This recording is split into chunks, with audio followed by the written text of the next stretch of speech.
Hey, what's up, guys? I figured I'd give you a video today on a Longshot project I've been working on. I hadn't made a video in a while, or hadn't published one at least, and felt like I needed to get something out there.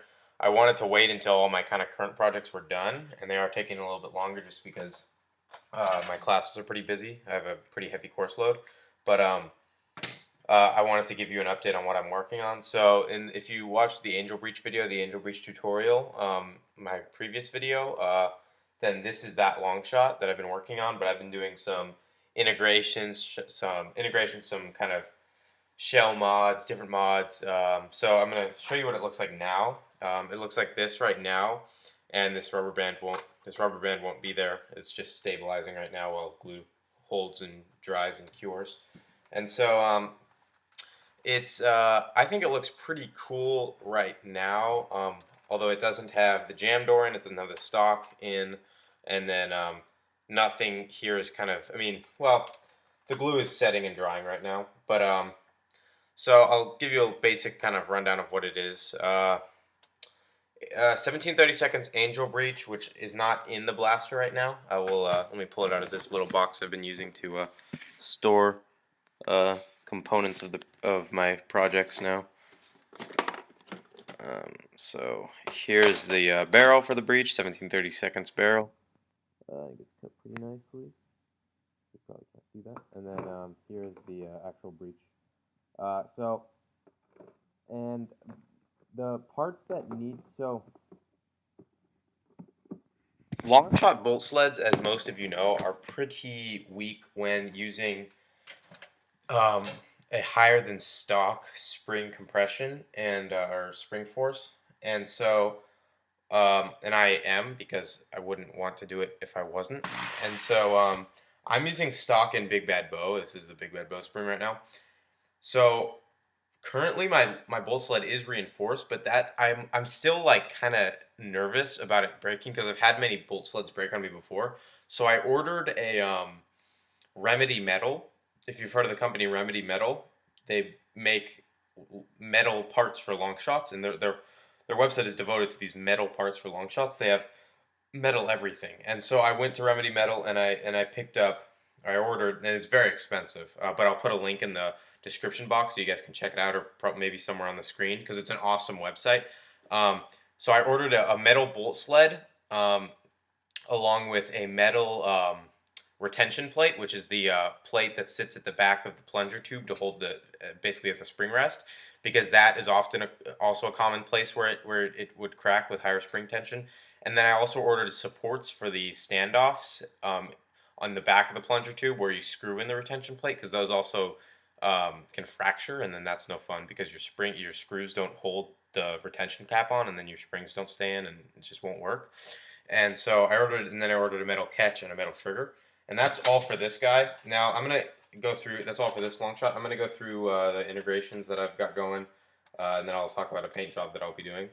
So obviously this rubber band won't be here anymore, but I've kind of I had a spare Recon that is chopped up and put in the bottom here, and so the Recon, I don't like Recons particularly, but I do like their shells.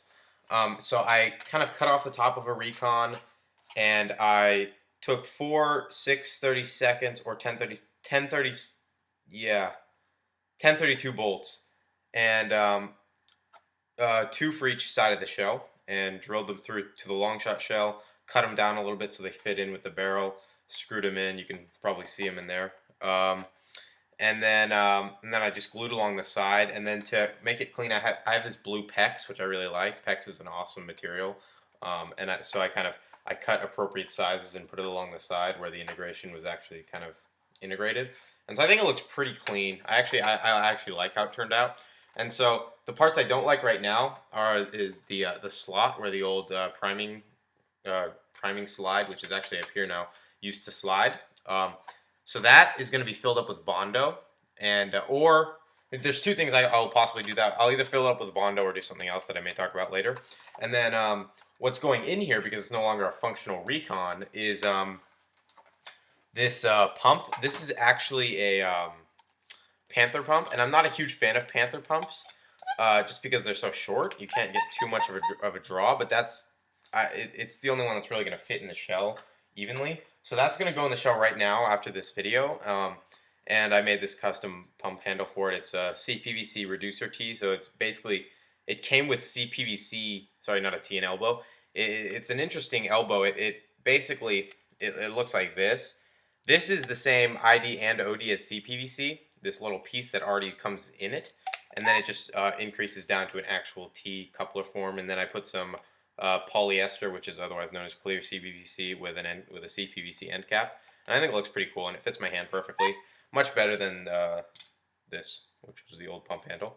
So that will go inside of the, let me see if I can fit it in there now. That will go inside of the old Recon shell, and the pump will sit, yeah, all the vinyl tubing won't let it fit. But it'll basically, the pump, it'll stick out like that. It'll kind of hang to the side like that, and it will be sticking out like that, and I can pump it here. And the tank, I haven't fully decided where I want to put the tank yet, but most likely I'll have the tank, which is right here. It's currently set up for an RCB. This is not a Panther tank. Obviously, this is an SM3K tank that I don't need anymore. And these are pretty powerful. The tank will go either, well, okay, so here's the thing. This Longshot was not intended to be clean, and I don't think it's incredibly clean. It will clean up after the paint job, but I think it just looks cool now. Especially this, I mentioned this a little bit before, but this, if you can't really tell, this is a Recon slide. And right now it's just secured with one 632 bolt right there to span the, because obviously it's not going to close because the Longshot's wider than the Recon. But I think it gives it a very kind of robust and bigger feel to the Longshot up here, and it's more kind of like a, I don't know, I don't know what it's, I don't know how to describe it. I just kind of like the way it looks. And I kind of like even that it's open. It looks kind of menacing, and I'll run another 632 bolt there, and it should be awesome. And then this is a very comfortable handle, holding it kind of at this pecs. Now, two tricky things with this blaster. One is where to put the tank, which I already talked about, and I'm still going to figure that out. Two was the only screw ports remaining in this Recon shell were right along where I had to put the pecs. This is the only piece of pecs that's not glued in. The other one's glued in. And so this directly covered both screw ports for the Recon, and I realized that right before I was about to glue it. I'm like, oh shit, that's going to be really bad. So I tried to line it up as best as possible and drill some holes through the pecs exactly where the screw ports were so I could fit my incredibly small Phillips head in there when I needed to open it, and it's working pretty well. My only concerns are it would be terrible if I glue it and it's somehow misaligned, so I'm really trying to take every precautionary step possible before I glue it down. Even though it's only going to be hot glue, I want to make sure that I don't have to rip apart hot glue just to open my blaster for maintenance, let alone put the breech in, because it is closed now. That's all the screws are in of the Recon. And so overall, I can't wait for the Remedy metal pieces to come. Those are going to be excellent, because I'll never have to worry about a breakage in the gun. And so the only things left to do with this guy would be the Remedy metal pieces and then get the tank somewhere. My ideas for the tank are either here, which is just, I just don't like that look. I don't like how that looks, and I'll have to cover it up with something, and it's just bulky. And the RSCB would be kind of in the way. Now my other kind of inkling of thought would be that it would kind of sit in the back of the Recon shell inside of it, and because the pump would still have room to fit there. And that might actually be cool because the elbow joint or the T-joint would be sticking out of the side of the Recon, and so the RSCB would kind of run along here, which is pretty perfect because that's right where my hand would be to prime the blaster, and I could just pop open the breech for the RCB, load like, I don't know, 6 darts in, close it up, and I'd be ready to fire with it. So that's cool. Whatever. You'll see. The next video will be about this completed because it's Thursday night, tomorrow's Friday, and then I have a solid 2.5 days to work on it. And so it will be done, with the exception of the Remedy metal pieces because I just ordered them. And so, yeah, other than that, oh, one last cool thing that I'm going to be doing to it, which never seen it before, never tried it really, is here's the kind of mangled Recon shell from the integration. And so I absolutely love the Recon handle, the Recon handle, and I don't like so much the Longshot handle. So I was thinking of cutting out the Longshot handle and putting this Recon one in, because it's super comfortable. Now, when I was kind of sizing it up and checking see if it would work, see if it would work with the trigger motion and everything, I noticed that it's almost perfectly aligned here with the magwell. The magwell and the handle are almost equally spaced on these two blasters. Almost, very close. And so I was thinking about kind of cutting this whole section out, including the handle, and just putting this section on. I think that would look pretty cool, but I'm not going to do, well, I may do that because that would look just badass, I think. That would look really, really awesome because the N-Strike magwells are all the same because they accept the same clips, so it wouldn't be any different in terms of magazine. And this just looks cool, I think. The two kind of downsides, well, the one main downside is that I would have to do a lot of dremeling out in the trigger area to get the actual trigger to fit because it'll be offset a little bit, if you can see. It's a little too forward. And so I may just end up cutting out this grip and replacing it. But either way, one aspect of this will be in some area here. And then next steps are just to get everything back in the blaster and then hopefully paint it. And as you guys know, if you've been following me for the past 3 years or whatever, I don't generally like to paint my blasters. You've probably seen like 2 paint jobs from me, and the most extensive one being painting the brown parts on my pump action shotgun yellow because I don't like realistic looking blasters, and I think that actually looked, not decent. So this will probably be painted, but I don't like to paint my guns realistic like black and red or anything like that, or black and green.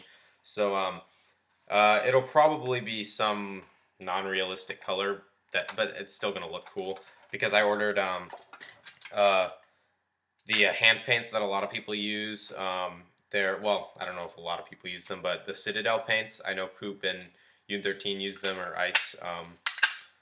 And I'm not trying to like be a fanboy or whatever because I'm not like obsessed with them like half the people on YouTube are. But I do think that they have excellent paint jobs, and I would like to use the paint that they use. I don't think there's anything wrong with that, so I ordered a bunch of that. Yeah, we'll see how it turns out. So I'll see you guys in the next video.